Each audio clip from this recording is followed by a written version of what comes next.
ఈరోజు కూటమి ప్రభుత్వం మరొక వైఎస్ఆర్సీపీ బలమైనటువంటి నాయకుడు ఈరోజు పార్లమెంట్లో సభ్యునిగా ఉన్నటువంటి శ్రీ మిథున్ రెడ్డి గారిని అక్రమంగా అన్యాయంగా చంద్రబాబు గారు కడుపు మంటతోటి అరెస్ట్ చేయించాడు.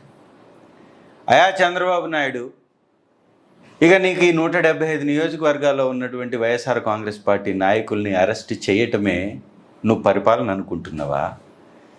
అరెస్ట్ చేయకపోతే ఈ రాష్ట్రంలో నీ యొక్క ఎత్తుగడలు సాగవనుకుంటున్నావా? ఇది అత్యంత హేయమైన దుర్మార్గమైనటువంటి చర్య. దీన్ని తీవ్రంగా వైఎస్ఆర్సీపీ ఖండిస్తుంది. మిథున్ రెడ్డి గారికి మచ్చలేనటువంటి నాయకుడు. వారు కానీ వారి కుటుంబం కానీ ఇలాంటి అక్రమ సొమ్ము తీసుకోవాల్సినటువంటి అవసరమే లేదు. వారు ఉన్నటువంటి ఉన్నతమైనటువంటి స్థాయి. చంద్రబాబు నాయుడు గారు ఏబిసిడీలు రాజకీయాల్లో నేర్చుకుంటున్నప్పుడే అత్యుత్తమమైనటువంటి స్థాయిలో ఉన్నటువంటి ఆ కుటుంబం చిత్తూరు జిల్లాలో ఉండటం వారు చేసుకున్నటువంటి పాపమా? చిత్తూరు జిల్లాలో ఘనమైన చరిత్ర కలిగి మంచి పేరు ప్రతిష్టలతోటి మంత్రివర్గంలో పార్లమెంట్లో వారిదైనటువంటి ముద్రను వేస్తున్నటువంటి పెద్దిరెడ్డి గారి కుటుంబంపై ఈ కక్ష సాధింపు చర్యలు ఇది కడుపు మంటతో తప్ప ఇంకోటి కానే కాదు. జరగనటువంటి అక్రమాలు జరిగినట్టుగా రాష్ట్ర ప్రభుత్వమే వ్యాపారాన్ని చేస్తే, రాష్ట్ర ప్రభుత్వం ఆధ్వర్యంలో ఆ యొక్క డిస్టిలరీస్ నుంచి మరియు ఆ షాప్స్ నుంచి వ్యాపారాన్ని ఉద్యోగస్తులుగా ప్రభుత్వ రంగ సంస్థకు సంబంధించి ప్రభుత్వంలో భాగస్వాములుగా ఉన్నటువంటి వారు చేసినప్పుడు ఎలా అక్రమాలు జరుగుతాయి?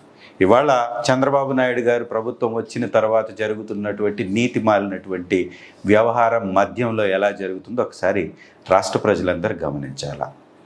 అక్రమంగా బెల్ట్ షాపులు పెట్టి పర్మిట్ రూముల్ని ఏర్పాటు చేసి అక్రమంగా మద్యాన్ని అమ్ముతున్నప్పుడు ఇప్పుడు అక్రమాలు జరుగుతాయా?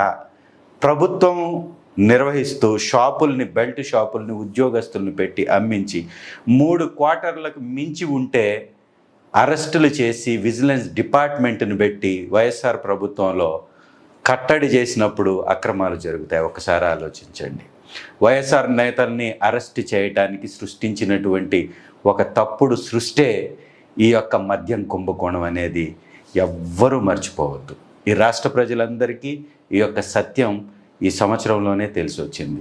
అక్రమాలకి అడ్డాగా ఆంధ్ర రాష్ట్రం నేరాంధ్రగా మారిపోతూ ఎక్కడికక్కడ గంజాయి విచ్చలవిడిగా దొరుకుతూ, మాదక ద్రవ్యాలు దొరుకుతూ, మద్యం పక్క రాష్ట్రాల నుంచి స్మగుల్ అవుతూ రాష్ట్రానికి రావాల్సినటువంటి ఖజానా రాకుండా ఈరోజు అక్రమాలు జరుగుతుంటే వైఎస్ఆర్ కాంగ్రెస్ పార్టీలో అక్రమాలు జరిగాయని ఒక్కొక్క నేతని, గతంలో చెవిరెడ్డి గారు, అలాగే ఐఏఎస్ ఆఫీసర్లుగా ఉన్న ధనుంజయ రెడ్డి గారు, కృష్ణమోహన్ రెడ్డి గారు, ఇవాళ మిథున్ రెడ్డి గారు, ఇదంతా కూడా ఒక వర్గం మీద, రెడ్డి సామాజిక వర్గం మీద జరుగుతున్నటువంటి దాడి, వైఎస్ఆర్సీపీ మీద జరుగుతున్నటువంటి దాడిగా దీన్ని ఖచ్చితంగా చూడాలి. బలమైన వైఎస్ఆర్సీపీ నేతల్ని భయపెట్టడానికి, బలమైన వైఎస్ఆర్సీపీ పార్టీని గందరగోళంలో సృష్టించటానికి, నెట్టడానికి చంద్రబాబు నాయుడు పన్నుతున్నటువంటి కుటిల రాజకీయం తప్ప దీనిలో ఎలాంటి వాస్తవం లేదు. ఈ వాస్తవాన్ని ప్రజలందరూ నిలదీయాలి, ప్రజాస్వామ్యవాదులు నిలదీయాలి.